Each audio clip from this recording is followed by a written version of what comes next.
Hey everybody, I'm Cindy Allen, Editor-in-Chief of Interior Design, and welcome to Interior Design's Best of Design 2021, a 2-week-long online design festival celebrating thought leadership, the best of design, and our collective vision for the future. Oh yes. Now, even though we're not in person again this year, and you guys know I miss you all so much, we'll still be cheering your enormous achievements with our ginormous online crowd. Oh yeah. Can you hear them? I can. Oh, and next year, there will be real in-person hugs. I promise you that. Today is day 1. And here's the Best of Design lineup for the next 2 weeks. We're kicking off today, Thursday and Friday, with our Hall of Fame Film Festival, celebrating the greatest minds with our award-winning documentaries. Look at that all-star lineup. I know, you don't want to miss any of them. Then we'll end the week on Friday at 3 with a festive and thoughtful discussion with an intimate group of my pals and Hall of Famers, a Hall of Fame happy hour, so to speak. I'll toast to that. And then next week, stay tuned for 5 full days of the Best of Year Awards, celebrating the best students, the best people, product and projects from literally all around the globe. And the winners will be announced each day live. So it's gonna be exciting. I know, I can't wait. Before we get started, I wanna give a sincere thank you to all of our 2021 Best of Design Gold sponsors. Thank you, Benjamin Moore. Thank you, Claris. Thank you, Lutron. Thank you, Mohawk. Thanks to the Mart, and thank you, Turf.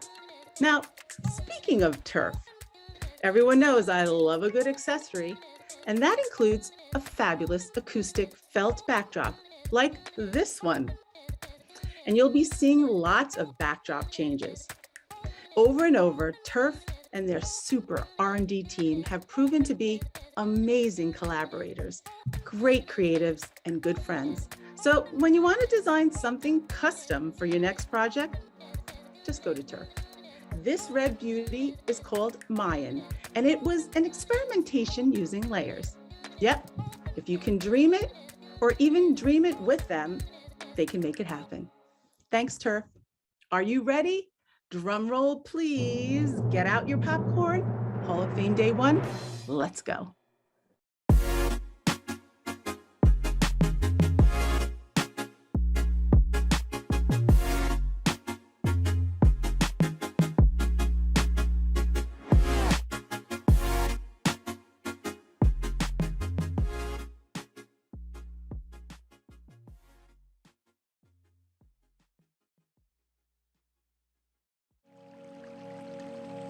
When I was young, my father taught me to fish, fly fish.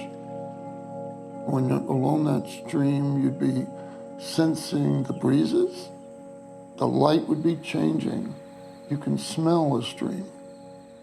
You would see the birds sort of flitting through those shadowy and sun-filled places.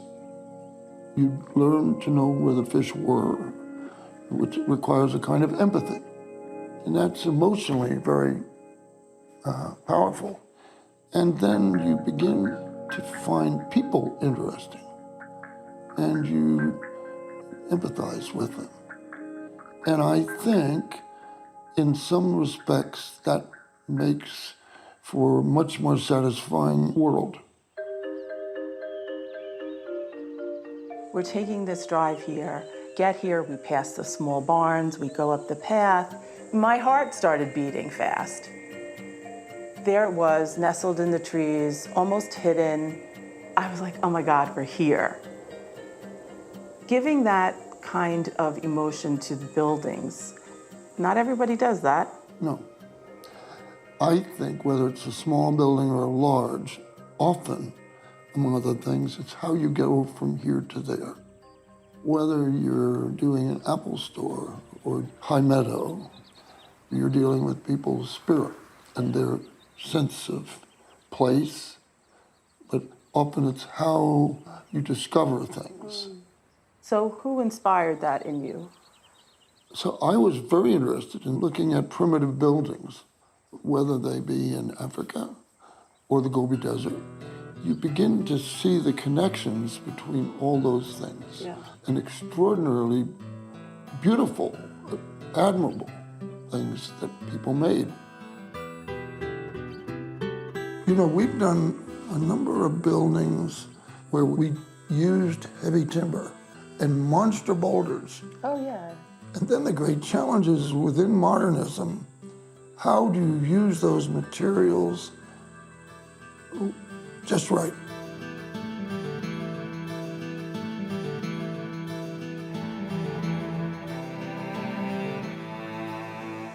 I've always loved the smell and sound of the water here. You feel the wind, you smell the water, you hear the water. All those things you were saying about the senses are right here.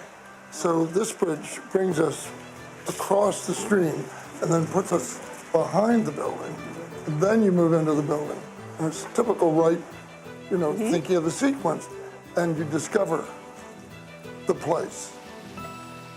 So there was a building there already. There was. Right? It was a prefab elsewhere on the property and really needed a lot of loving care. So Peter came out to critique this group of students that was proposing various solutions to the building.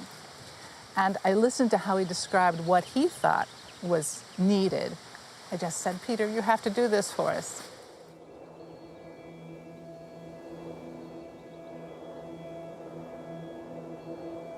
It is gracefully calm. It is. Yeah. Yeah. It's happy in the landscape. And our existing split level is back in the shade. Yes, yes. These catch the breeze. They come through, and look at this, when it's open, there you are. Yeah, you see right Out outside. to the forest. And then again here, we are ventilating. Hello. There is something, a debt that we all have to right, beyond the fact that falling water's here. Yeah. In that thinking about the natural world is a worthy thing. But also, he was a freaking good architect. And he would think about getting from here to there.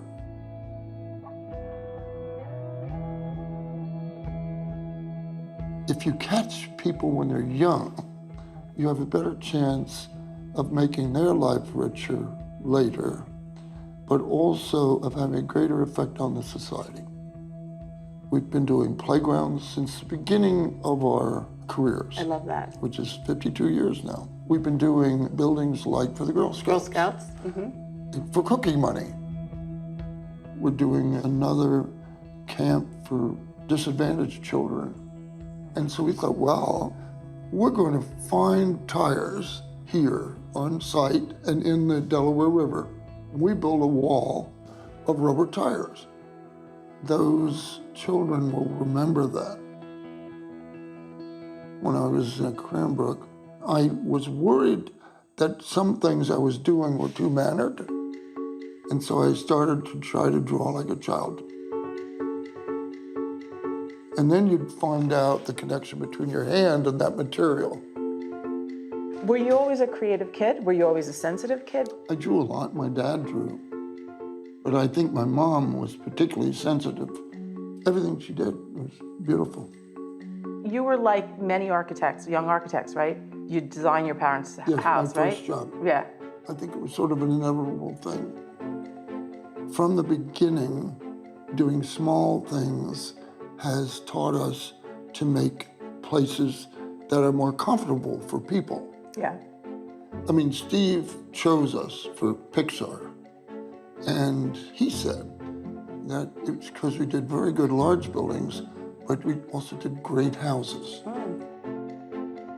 Steve was an amazing client, very demanding, but a visionary. Yeah. A challenge in retail is getting people to go up, and even worse, to get them to go down. Yeah, right. Glass stairs are like magic. We were making rather magical places.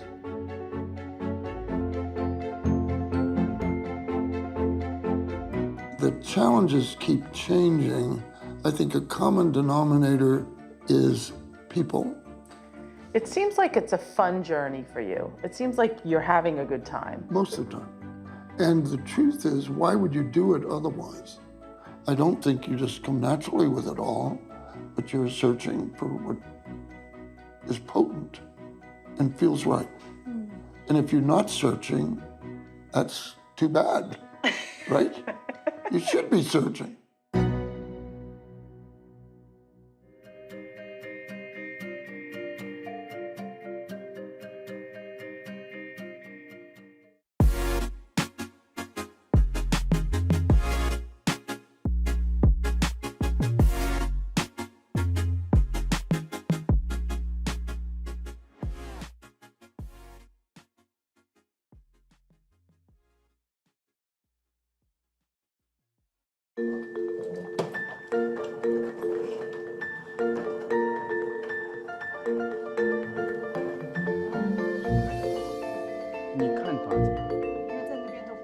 We have very different strengths and weaknesses. And in many ways, I think we complement each other very well. Rossana is extremely cerebral and creative in an academic way. He's the one who has all these great ideas, you know, and then I'm the one who kind of comes after to criticize, edit, delete. So he's the additive person, I'm the subtractive person. But more to the left, a little more. 太多了. Yeah. We're both born in Asia. I think that really solidified who we are. I guess instinctively, I think very Chinese. And it's sort of the Chinese diaspora's mentality. One day you will return back to homeland. I was born in the Philippines, but it was important for my parents that I speak Chinese. I went to Chinese schools. It was important for us to understand the culture. And it was just the opposite for us, actually. I was born in Taiwan, and I went to the States when I was 12. My parents, they would not allow us to read any Chinese books because otherwise we would never learn English.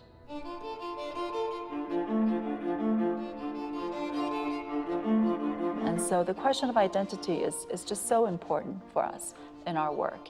And that's why I think for us to decide to work in China is very, very important for us as a practice.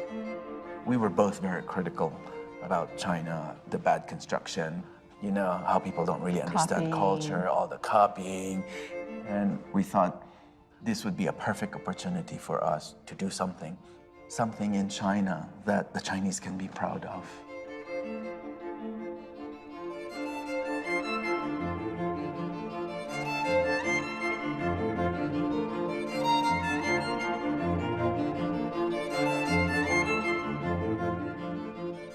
Berkeley was a place where design was about intuition.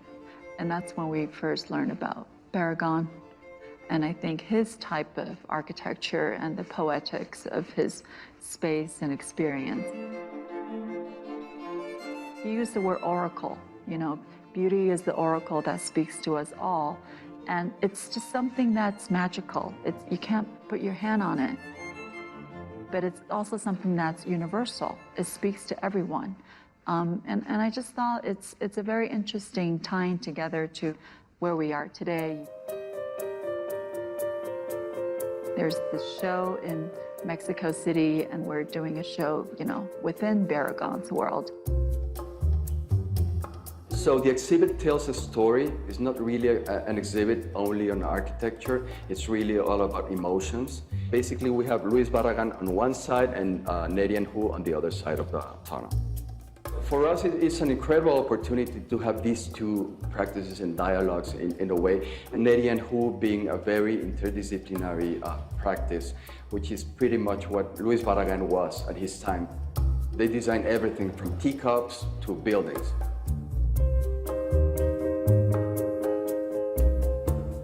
I love architecture.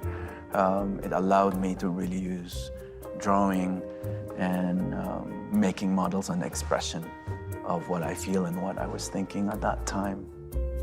After graduating, I got a job at the Architects Collaborative, TAC, in San Francisco. I was drawn to the firm, you know, with such a strong heritage in Bauhaus movement and Walter Gropius. When I started at Michael Graves, I was working on many different projects. Michael, in many ways, was a second father to me, a great man. But more than just his architecture, he really ingrained in me the sense or the importance of this whole multidisciplinary attitude to design.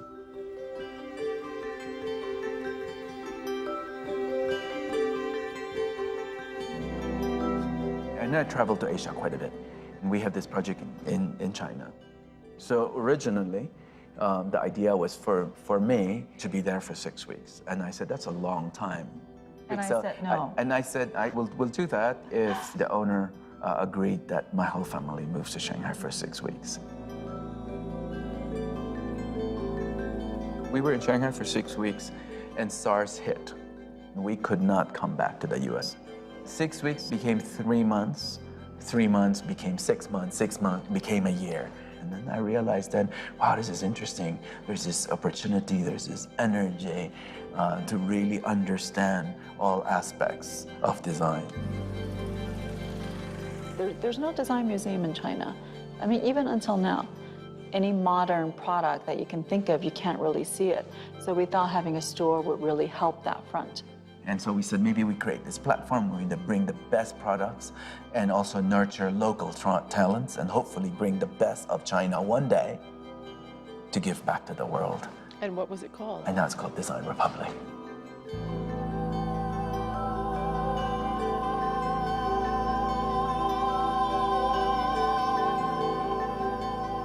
I think we got really excited seeing the production capability of Chinese factories, and also there's a lot of local craft that's being lost. So we thought having a store would really help to give them sustainability. Well, I love all the models and all the handcraft of the models. I think product design became a very important part of the practice, and we incorporate a lot of different product design into the interior design and sometimes architecture. This was done for Le Méridien.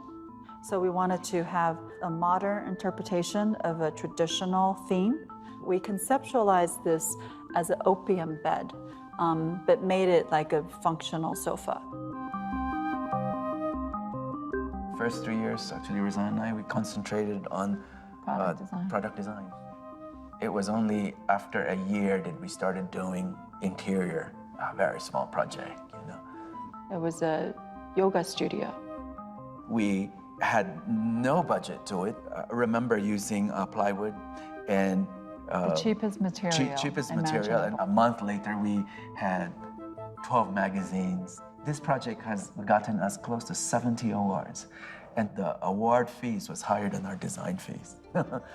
Okay, this one we know. This is Waterhouse, Yes. which you know, and that's sort of the image behind this is in Shanghai.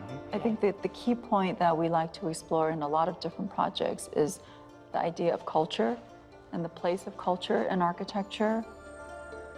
And I think, you know, hospitality, hotel projects for us is particularly poignant in, you know, exploring that issue. Waterhouse was perhaps the first built architectural work of our practice. When this project came to us, it's on the Bund, but it's on the dilapidated side of the Bund. And we thought, well, you know, what a great opportunity to preserve something that is different from the grandeur of the 20s and the 30s. So, you know, it had many different layers, and you can see it through the architecture. So kind of by excavating, you can see the layers of history imprinted right on the walls. We were dealing with old and new, the notion of public and private. There's really a blurring of spaces.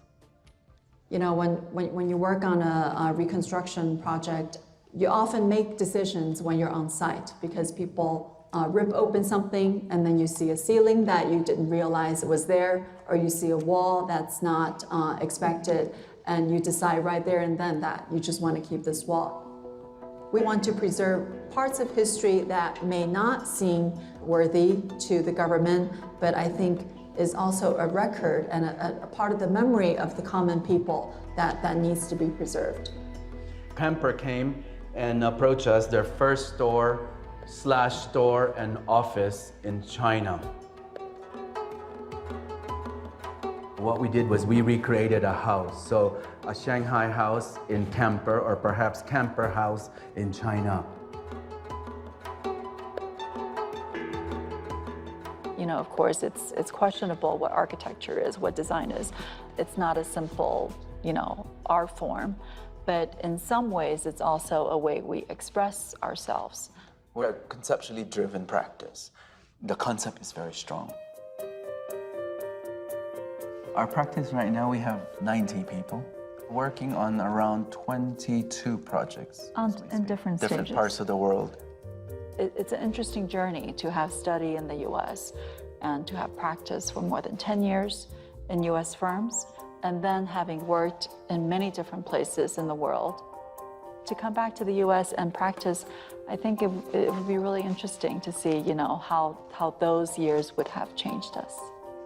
Having been a foreigner in different places, be it the Philippines, be it China, be it the US, I think it forces us to be more responsible as artists, as architects, as human beings to the global world.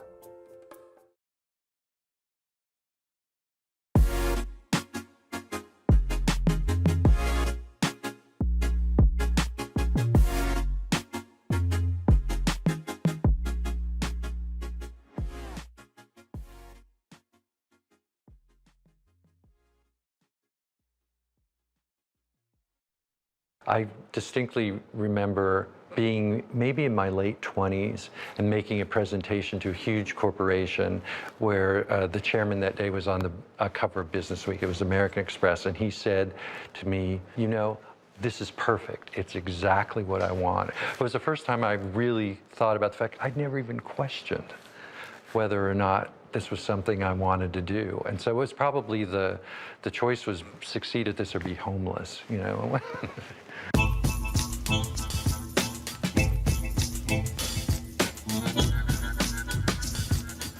This is beautiful.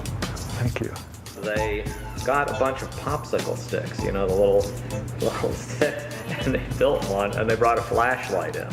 So it's like, here's what it looks like, and look at what happens when you turn the flashlight on. And everybody said, oh, now that's pretty nice. Does I look natural? Never stick your head out and do it. Yeah, yeah. Come.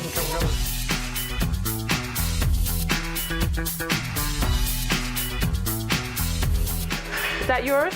Yes, it takes me back to my roots of wanting to be an architect.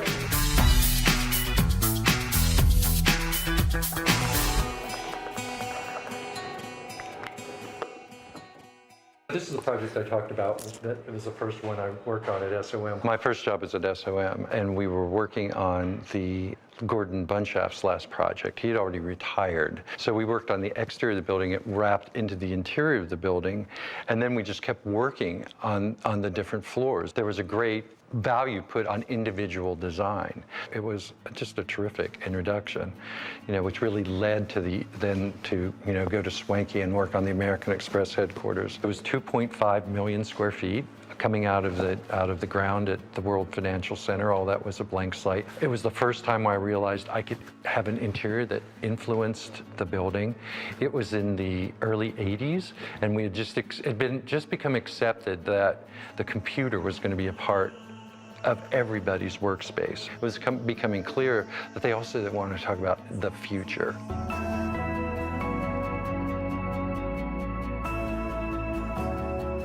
Studios actually recruited me from New York to Washington.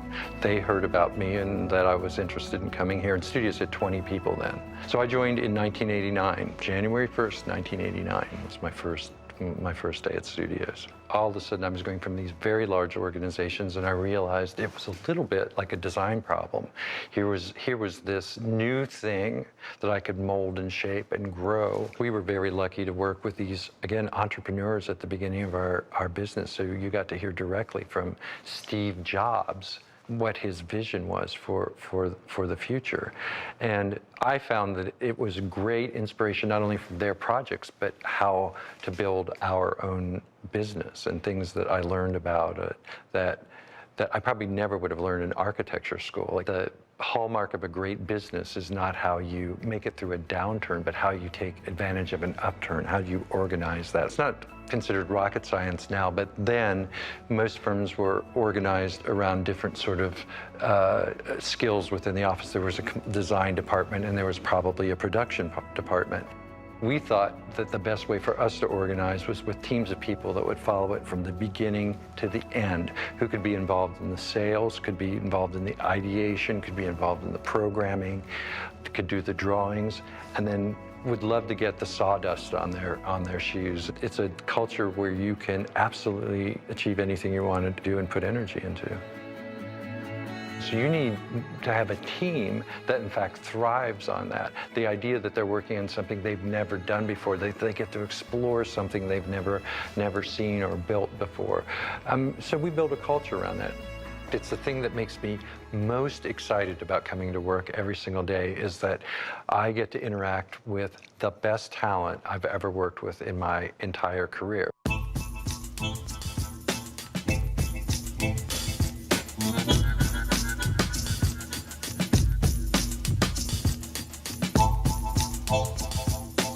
One of the best parts of being in Washington was obviously being near Ed Feiner and Design Excellence.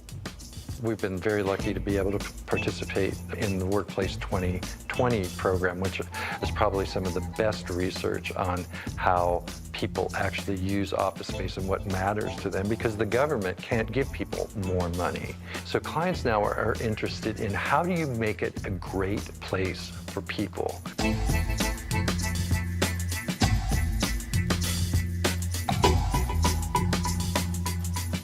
The world is changing so much. I just did this, to keep your AIA credits, you have to take these different classes. The last one I did was on something called experience architecture. And if you imagine, it was people that are involved in developing projects for, say, Disney. There were anthropologists involved in talking about how people react to space and how fast their reactions are. A 14-year-old boy makes a decision in 24 seconds whether or not an experience is cool or not. If you're a retailer, you put the most incredible thing right at the door, grab people's imagination, and never let loose of that. And I think that's a great lesson in interiors, is how do we grab somebody's attention the minute they walk in the door. You can tell immediately whether or not the organization cares about their people by their attention they pay to design and interior experience. An area where an interiors background is so helpful is in the whole arena of historic preservation, because it's very detail-oriented. You have to make these buildings relevant for the present and for the future. And what we think is one of the absolutely most important things for the interiors community now is for us to rally around the idea of saving modernist architecture. Some of it's extremely threatened. We recently testified in Cleveland to save a Marcel Breuer building, which the county is very likely going to tear down. But we absolutely believed from an interior we could rethink this. Now, as of course we've gotten more involved in these historic preservations, people's perspective of us begin to change. And you visited my house, and I live in a house in Capitol Hill that was built in 1882, and we have antiques that have been inherited and some things that we've added, and have enjoyed the sort of eclecticism of a Victorian house. And recently, though, I was so happy because I got included in a group of influential modernists of the next generation who got invited to spend the day at Philip Johnson's house. I mean, I was so excited, and I came home to my partner of 21 years, and I told him the story, and he said, "You're a modernist?"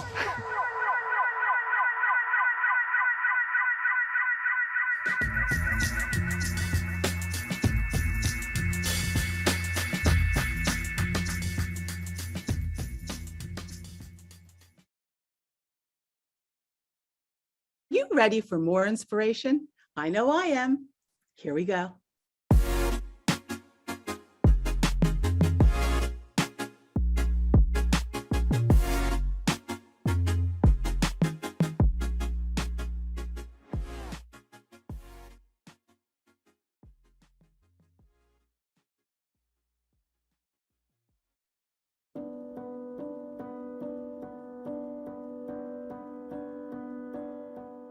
The role of the architect is to really create this journey that leads to a great building that engages all the trades together and thinks about how the building comes together.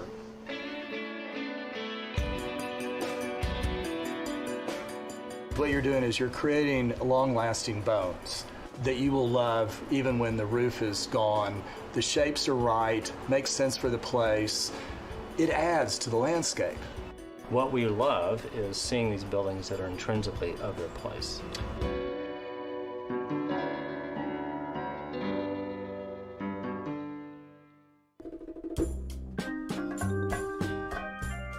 Open sesame. Oh my. And so the idea on this house was we made the ceiling a little lower. You come in, and then boom, Austin opens up. Yeah. It seems like everywhere you turn, there's just an incredible view from in front, turning the corners. Yeah. Our great love of architecture is making this strong connection to where we're working and to leverage the outdoors. Part of the reason why we do get along so well together is we have this sense of how we interacted with the environment in Texas. Moved to San Antonio in 1979, and I worked for O'Neill Ford. He was the iconoclastic modernist of Texas. A man of all about materials, how things went together. And O'Neill said, I've hired this young man, he's coming in, very headstrong, and I want you to work with him. And so it was a fabulous graduate school there. So that's going on while I'm also wrestling with this other young Turk. And we were just convinced, each one was convinced that one was smarter than the other. But ultimately, when you get to the end, you're going, he kind of brought up some interesting people and things. And so I suddenly realized, wow, this is not just a wrestling match. And so that's how Ted and I were thrown together, and then we became fast friends. So when we first started, we had really great projects, and they were unique to our place in architecture later, and they were. One was for a client that wanted the closest thing to a tent in the country. It was all about, air conditioning as little as possible, passive cooling and heating. Yeah. They were just saying, how are we going to make the connections to the outdoors successful? That was what we gleaned from O'Neill Ford. He would always say, you really need to think of this as a ruin. Think of design as if you pared the design down and over 100 years and weather operated on it, what would it feel like? To his mind, if it felt like Machu Picchu, you're genius. So it's landscape meets beautiful walls. God, what's not to like? The other part is the ruins of Texas, right? The silos, cotton gins, old stone buildings along the border.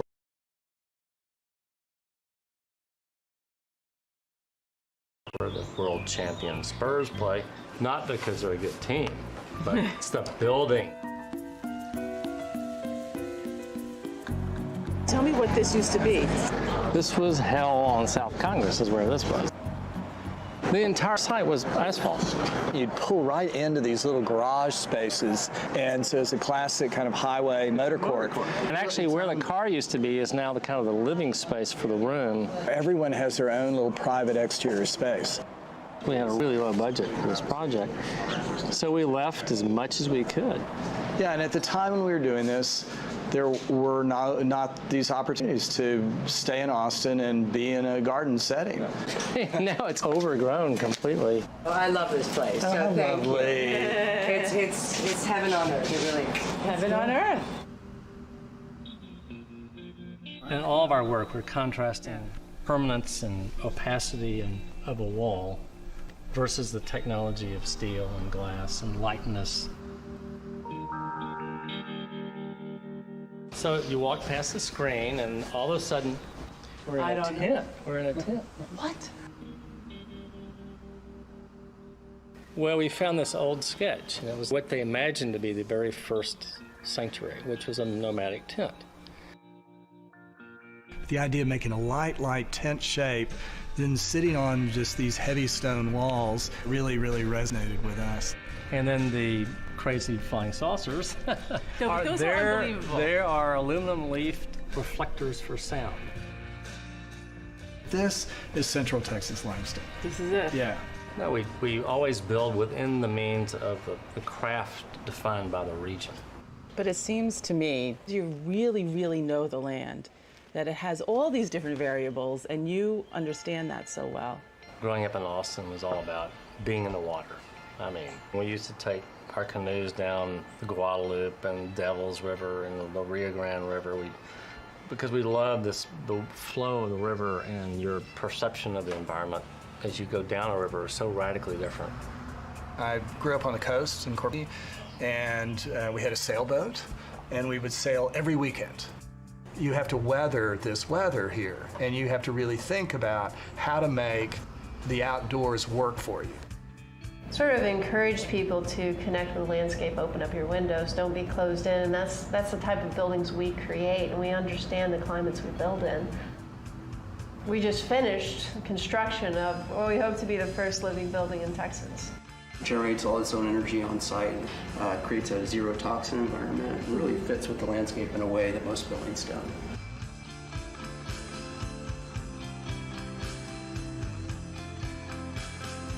We view design and sustainability as one thing. It always comes back to the same principles of culture, climate, and craft, and then having them inform the design. So this is obviously my favorite landscape, which is our office at the ranch. And we call it Flato. Flato. Flato. That's super cute. I remember David and Ted, and those two guys would fight. They just duked it out, and thought to myself, I can't wait to get away from them. I'll never want to work with these guys ever again. So here I am, 20, 30 years later. So I've got this fabulous app. Ooh. Ted is great about refinement and coming up with a really brilliant idea, and then finding brilliant ways to reuse that idea as we work our ways through different projects. David's about trying to find something new every time. Let's see, let's go back in time to number 19. There you go, you know who that is. So that's my homage to Bucky Fuller. There's your Bucky. On their own, they do really good buildings, but to do really great buildings, I think that they needed that mix. And it's that balancing act between the two of them has just made them better. So Pearl was a brewery, and ultimately it was shuttered. And Lake Flato was involved 12 years ago to create a destination, a district. Basically, the idea was to have rustic architecture that was inspired by the materials of the old Pearl campus. So it's a true mixed-use village. A lot of just thinking about the outdoor spaces, the size and scale of those spaces. The entire site's a sustainable site. Wow. But it is transforming this whole area of San Antonio. You created a pearl. We created a pearl. Lots to celebrate, 30 years, but what we were most proud of was the team that we have assembled and this great group of people that we get to work with every day. It only works when we're all looking after each other. It's about the people. Ah, yeah. As long as my two hands are fit to you. Of course, we're proud of what we've built, but we've moved on to the next problem. At the same time, what a joy it is to be an architect and have a legacy of buildings.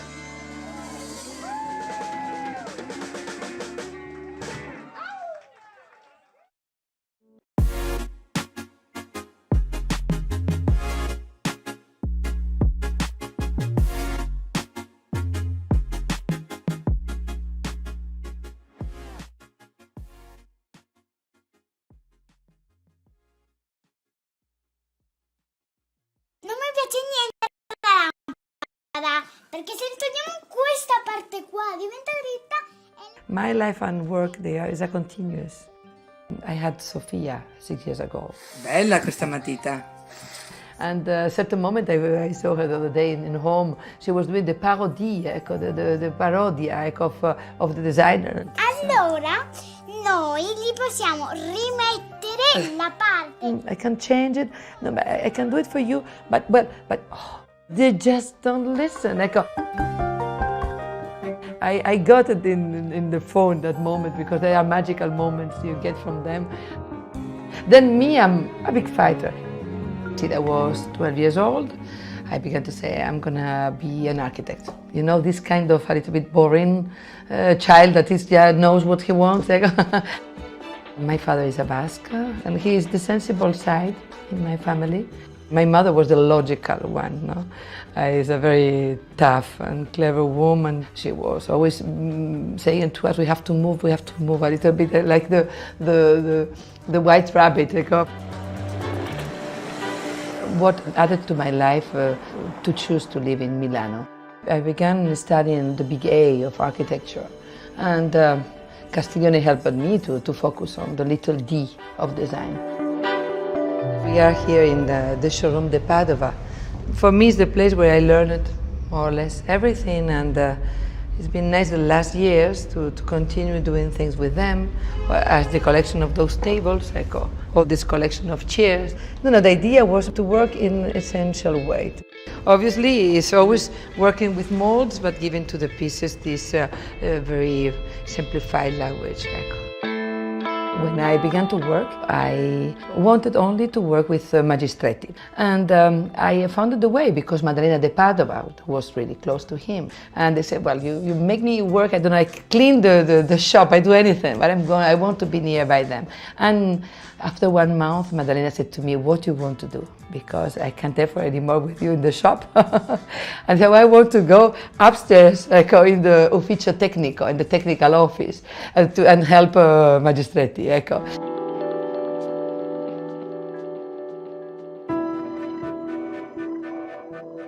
You know, as a woman, I was always thinking, perhaps I'm not going to have my own studio. I had a lot of energy. I was always giving my opinion to anyone. That's terrible because it's been always part of my character. I had possibly a lot of prejudices with myself. And then in the time I was working with Piero Lissoni, I began to do some of my things, and Patricia Moroso, she did one of my ideas, a sample sofa, and I got a certain credibility. And then I did another sofa that was strong in the market, and Piero said to me, Patri, I think you can open your own studio. And I opened my studio. We do a lot of work in these years. At the beginning we were 5 people, now we are 8, but no more than this. My education is as architect and designer. Then for me the boundary between those scales is quite natural. My friends, architects, they always say, oh, it's very comfortable that you can even do the items for your work. You know, I can do my handles on my taps or furniture, and we did a lot of items, that even art pieces. My work of architecture gives me the possibility of getting energy for doing things in design.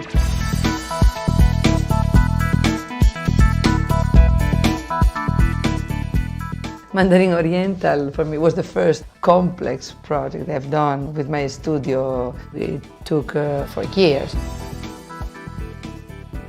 I'm open to interact with the best synergy with the people. For example, the Hotel W in Vieques, we share a lot of knowledge, and we reuse things we find on the place. They began to say to me, Architetto, we have this, is it a waste? We can throw it away, or you want it? And we reused a lot of little things.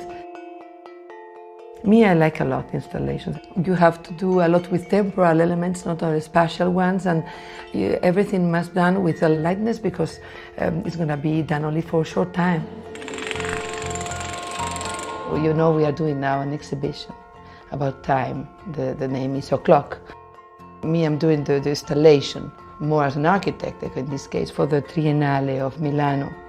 We were thinking with the curators, and we were sharing a lot of knowledge about the different items we were using for the exhibition and how to make people think about time. All the projects which are inside, they are in the boundary between art and design.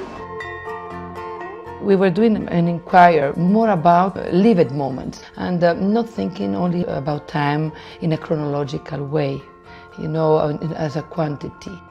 We were more searching about time as quality. Look at this, now you can really see it. We created this capsule, this bag, this time machine, but it's made only with pieces that had another life before. This is a Lego for the last chair, all things that we had already. Wow. Then we put all together, very funny, and she's a little bit nostalgic, but it's absurd and it's poetic and it's plenty of little things. It's, no, your, I hope. It's your time machine. See, I feel a little bit like her, no? You know, to understand sustainability in any process you are doing related to industry as a designer is to understand the complexity, to think about really about what is the material and the technology we are using. For example, with the B&B, we've been proposing new sofas with a lot of quality. They are using the materials in a new way. For example, here the foam is multi-perforated. The idea was a collection, half of the price of a normal sofa for B&B. And it was the best seller in America. It's amazing. I try to do always experiments with the companies, different because each company needs possibly that we rethink certain things. The new project we are doing with Philippe, with I don't know how many items. 72 pieces now for doing more or less a collection. Patricia really is the first woman I had the privilege to work with, and the perspective of not on the product design, but on how you use these products in the daily life is so different from all these men I was working before with. The companies that they work in the highest level, they have to work on giving less water with a lot of quality. She was talking about the vaporizzato, is the vaporized water. Our rule is to move limits. Sometimes they are not only technological. You are moving prejudices and you are moving cultural elements, and I'm never happy enough. Even if we don't succeed, we work very, very hard on it. How far can we go? I don't want to listen at him. Okay. Even if we don't succeed, we didn't arrive till the end, and he still just say, you know, that's the... She has this amazing energy, incredibly quick, a lot of sending. She gives you so much. So how would you describe your design? I believe if I'm doing design about durability, if you put things on the market, they have to live. You have to give quality. Not only that, it must be done in a certain way that certain emotional values, they go inside. And then you get a little bit in love with it, and then you take care more about this chair than another one. And then someone nearby you will want it when you don't want it. And then all those cycles of life of certain items that other ones don't have. That's the thing I'm searching for.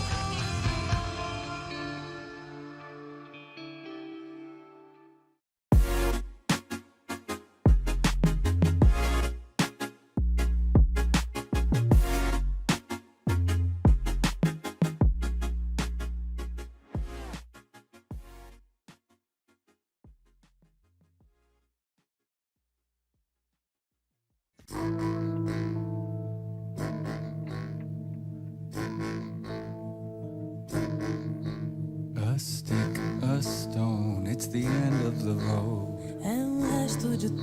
It's a little alone. In 1990, just the end of 89, 90, I had a fashion company.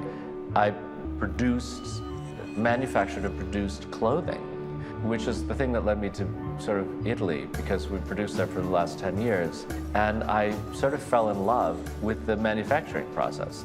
I loved working in those factories. I wasn't particularly ever interested in dresses, and I loved Italy, and I loved the people who were making things and cared about it. And then they would grow the grapes in the back, make their own wine, then go sit at the machine. It was very familial and very respectful. The company went very well, and I sold the company, the marks to the company. I had this brilliant idea that I was going to go to all these fashion connections and explain to them that I would be the person to segue them from fashion design into this new world of Italian industrial product design. I spoke to Saks Fifth Avenue, spoke to Takashimaya, all the large fashion stores I had access to, and everybody said no. I I set up in our apartment a little mini version of a shop with things that I just went and bought to show them an example of how I would do this. Well, we had a licensing agent when we had a fashion company. I never thought they were very good, but this guy told me one thing, which was, and it was, it was very Garmento terms. If you want to have a necktie license, make a necktie. In 1994, I rented the sliver of an art gallery space sandwiched between the giant Pace Gallery and the giant Metro Pictures Gallery, and I opened up the store, Moss. What happened was a surprise. The first thing in the window was the classic alto vase. I had been to Finland, and I had experienced the connection of all these thousands of lakes, and all of them at different times of day taking on a different color. I bought as many as I could afford of all the variation of this, and I was told later I became instantly the largest alto vase buyer in the United States. I created a huge country out of these similar but not shimmering alto vases, which was in fact a classic that you can walk right by. You've seen it so many times, but in fact I don't think anybody ever saw it like that. I was born in Chicago in 1949, and then when I was 10, we moved to the suburbs. They built a house that they used to kind of refer to as the dream house in Lincolnwood, Illinois. My father was an electrical engineer and a manufacturer. He was one of the sort of early inventors of X-ray. My mother was very much looking forward to a clean suburban house. My father was more interested in really, actually, early on, bringing in the kind of industrial design into the home. He built a laboratory, which years later I started to think was maybe not such a good idea, because my twin sister and I, my sister Fern, were actually the guinea pigs for a lot of that laboratory work. This sounds a lot worse when you say it, now that I'm saying it, because I don't think I've ever said it, because my father needed to have a human head of a young person to position the pins for the X-ray and to do, yeah. And also he insisted on a drinking fountain in the dining room because he felt it was very wasteful to have water glasses and then you have to run the dishwasher. This was going back late 50s. So if you wanted a drink of water at a dinner party, you'd stand up and you'd go to the pedal-operated drinking fountain.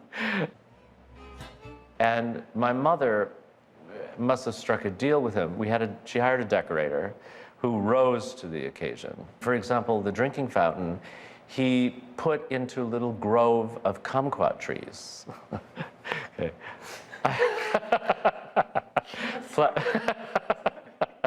I know that's it.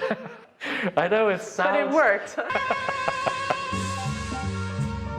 Where I would first go for university to Columbia, which I did here in New York, and then I would transfer to New York University School of the Arts, which is what I did, in the acting program. That's when I met Franklin, because we were both, at that moment, as soon as I graduated, invited to be part of a Shakespearean acting company.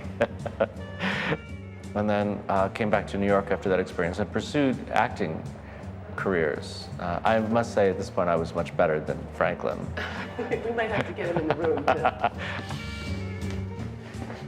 Hi. Oh. What's happening here? Now Murray says that he was a much better actor than you. He said that? He was. But I was cuter. Yes, whatever. Has that carried on? Yes. First of all, what Franklin coming into the business allowed to have happen was a dialogue. There were two energies, and a dialogue is much more interesting than just a self-will progression. It needed to become bigger. When I came in, it was just a little store, and miraculously, the space next door, which is this big space, became available.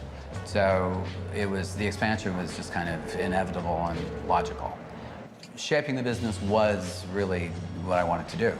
It was there, ready to grow, and it just needed someone to take it and make that happen.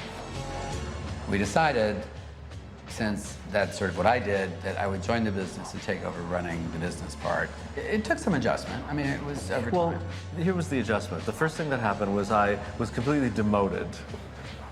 Correct? Well, that was an adjustment. To display director. That became my title. And I was the president, CEO. Yeah. We created a position for you.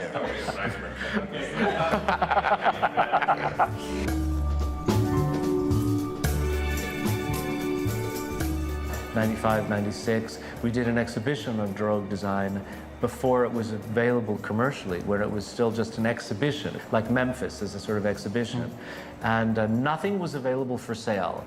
And at the time, I thought it was a good idea to show work which in fact was so good, but you couldn't buy. And that there were so many things needed to be agreed upon for work that was already existing to actually come to market, that people should know that. That opened the door to all of these various designers, which have become our family. And because of the situation we now have with knowing these people, we can now create a product base or offering more in collaboration. The necessary commitment on our part is to expand, not contract, which is to show, in addition to the industrial work, maintaining that, to show also, next to side by side with it, the studio work that's evolving, or the limited editions evolving. About 2 years ago, a sort of phenomena happened, like a natural phenomena. We had been working for, a decade to introduce people to the fact that there were other things going on in these functional products other than just the function, that it didn't diminish the function by having these other things going on, but clearly something else is going on with the Gaetano Pesce chair other than just addressing comfort and price. That there were other briefs being addressed here that made the product richer. Suddenly the art world shows up and they go, oh, we see that clearly. And in fact, we don't care even so much about the function. We are looking at this whole other subject matter and we love it and it's really undervalued and we'll just take all of that. That was a tremendous, would you say, surprise, sort of a God-given fact. That was a good day. That was a very, very good day. It totally changed what our business was. It's much more interesting than selling fruit bowls. I mean, well, to some. Yes, to some. I still consider myself a champion of the fruit bowl.